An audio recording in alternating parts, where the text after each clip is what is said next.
নমস্কার বন্ধুরা, অর্পিতাস গার্ডেনে তোমাদের সবাইকে স্বাগত।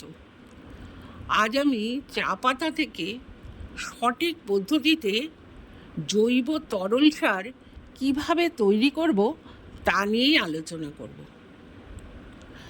তোমরা ভিডিওটা স্কিপ না করে সম্পূর্ণ দেখতে থাকো।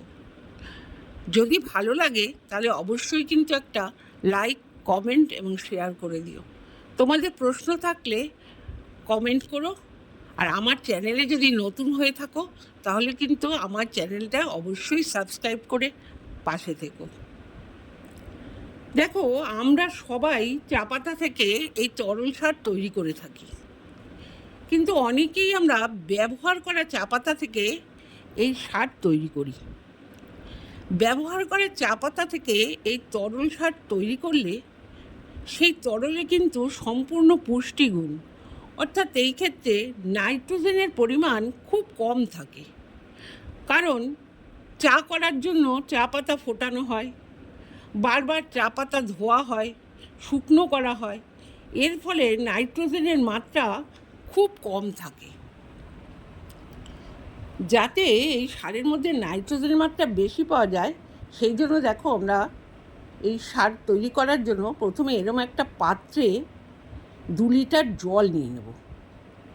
এই জল আমরা গ্যাসে গরম করব। দেখো, এইভাবে জল গরম হয়ে যাওয়ার পর আমরা এই জলে দিয়ে দেব ফ্রেশ চা পাতা।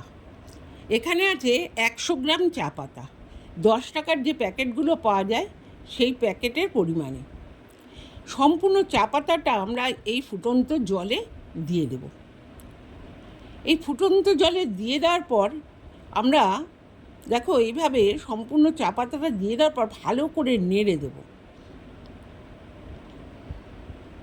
দেখো, সম্পূর্ণ চা পাতা দিয়ে দেওয়ার পর এইভাবে সম্পূর্ণ নেড়ে 5 থেকে 7 মিনিট আমরা এই চা পাতা সমেত জলটাকে আমাদের গ্যাসে ফুটতে দেব। এইভাবে 5 থেকে 7 মিনিট এই জলটা এইভাবে ফুটলে চায়ের যে সমস্ত লিকারটা আমাদের কিন্তু জলে চলে আসবে। এরপর আমরা গ্যাসটা বন্ধ করে দেব।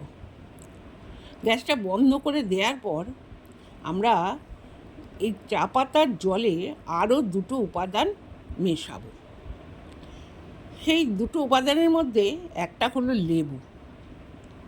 দেখো, আমার এখানে লেবুর সাইজটা ছোট হওয়ার জন্য আমি এই 2 লিটার জলে এই গোটা লেবুটাই দেব। কিন্তু তোমাদের লেবুর সাইজ যদি বড় হয় তাহলে তোমরা অর্ধেকটা লেবু এই জলে মিশিয়ে দেবে। দেখো, এইভাবে সম্পূর্ণ লেবুটা এই জলে মিশিয়ে দিতে হবে। লেবুটা এইভাবে সম্পূর্ণ মিশিয়ে দেওয়ার পর আমরা একটু ভালো করে নেড়ে নেব। এইভাবে নেড়ে নেওয়ার পর আরেকটা উপাদানও আমাদের এই জলের সাথে মেশাতে হবে। সেই উপাদানটা হলো কফি। দেখো, 2 টাকা দামের যে কফিগুলো পাওয়া যায় ঠিক সেই পরিমাণ, 2 লিটার জলের জন্য ঠিক এই পরিমাণ কফি আমাদের এখানে মেশাতে হবে। দেখো, ভালো করে কফিটাও আমি এই জলে মিশিয়ে দিচ্ছি। এইভাবে চা পাতার জলের সাথে কফি আর লেবু ভালো করে মিশিয়ে ঠান্ডা করতে দিতে হবে। এই মিশ্রণটাকে আমাদের পুরো সম্পূর্ণ ঠান্ডা করে নিতে হবে। দেখো, এইখানে আমার এই মিশ্রণটা ঠান্ডা হয়ে গেছে। এইভাবে ঠান্ডা হয়ে যাওয়ার পর এই মিশ্রণটাকে আমরা লেবু, কফি এসব ভালো করে এইভাবে মিশিয়ে নেব। এইভাবে মিশিয়ে নেওয়ার পর আমরা মিশ্রণটাকে এবার ছেঁকে নেব। দেখো, মিশ্রণটা ছেঁকে নেওয়ার জন্য আমি এরকম একটা পাত্র ব্যবহার করেছি। এই পাত্রের মধ্যে একটা ছাঁকনির সাহায্যে আমরা এই চা পাতাগুলো ছেঁকে নেব। দেখো, এইভাবে ঠিক আমাদের মিশ্রণটাকে সম্পূর্ণ ছেঁকে নিতে হবে। এইভাবে ছেঁকে নেওয়ার পর দেখো বেশ অনেক চা পাতা থাকবে। 100 গ্রাম চা পাতা এখানে আছে। এই চা পাতাটা কিন্তু আমরা ফেলবো না। এই চা পাতাটা আমরা যখন মাটি তৈরি করব তখন ব্যবহার করব। চা পাতাটাকে আমরা শুকিয়ে রেখে দেব, মাটির সঙ্গে ব্যবহার করব। এতে কিন্তু মাটি আমাদের যখন তৈরি করব সেই মাটি ময়েস্ট হবে এবং মাটির জল ধারণ ক্ষমতাও বাড়বে। সেই জন্য এই চা পাতা আমরা কখনোই ফেলবো না। দেখো, এবার ছেঁকে নেওয়ার পর যে তরলটা হলো, এই তরলটা কিন্তু আমরা সরাসরি গাছে ব্যবহার করব না। এখন এই তরলটার মধ্যে আমরা 1.5 থেকে 2 লিটার জল মেশাবো। দেখো, আমি যে পাত্রটা দিয়ে জল মেশাচ্ছি এটা 1 লিটারের পাত্র। এখানে আমি দিয়ে দিলাম 1 লিটার জল। আমি এখানে আমার চাল ধোয়া জলটা ব্যবহার করেছি, আর দিয়ে দেবো আরও অর্ধেকটা জল। এইভাবে আমি এখানে 1.5 লিটার জল ব্যবহার করলাম।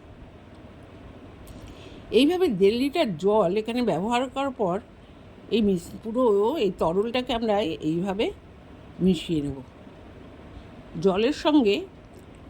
এই যে চায়ের যে লিকারটা তৈরি হলো এটাকে আমরা ভালো করে মিশিয়ে নেব।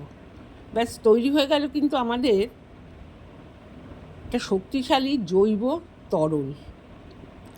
এই তরলটা এখন আমরা আমাদের সমস্ত গাছে দিতে পারবো। বিশেষ করে আমাদের পাতাবাহার বা আমাদের শাক জাতীয় যে গাছগুলো হয়, যেগুলোর আমাদের পাতা খুব প্রয়োজন হয়, সেই ক্ষেত্রে আমরা এই সারটা কিন্তু বিশেষভাবে ব্যবহার করব। তাহলে কিন্তু পাতা সবুজ হবে। দেখো, এখানে আমি আমার কলমি শাকগুলোতে এই তরল সারটা ব্যবহার করছি। এখানে দেওয়ার ফলে কিন্তু গাছের বৃদ্ধি খুব সুন্দর হবে, গাছের পাতা সবুজ হবে, গাছের গ্রোথ ভালো হবে।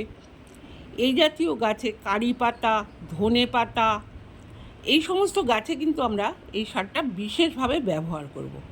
কিন্তু এছাড়া আমরা সমস্ত গাছেই আমরা এই সার ব্যবহার করতে পারি। কিন্তু এখন আসি কোন গাছে আমরা এই সার ব্যবহার করব না।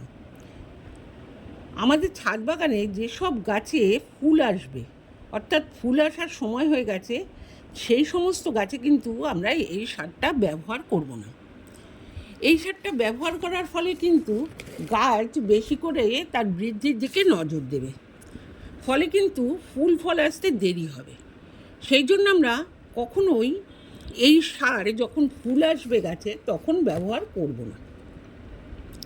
এছাড়া আমাদের ছাদ বাগানের সমস্ত টবেই কিন্তু আমরা এই সারটা ব্যবহার করতে পারি, এবং এই সার ব্যবহার করার ফলে কিন্তু গাছ সুন্দরভাবে বৃদ্ধি পাবে, পাতা সবুজ হবে, গাছের স্বাস্থ্যও ভালো হবে। তোমরাও কিন্তু খুব সহজেই এই সারটা এই পদ্ধতিতে তৈরি করে তোমাদের ছাদ বাগানের সমস্ত গাছে ব্যবহার করতে পারো। আমার ভিডিওটা আজকে এই পর্যন্তই। তোমরা সবাই ভালো থেকো, সুস্থ থেকো।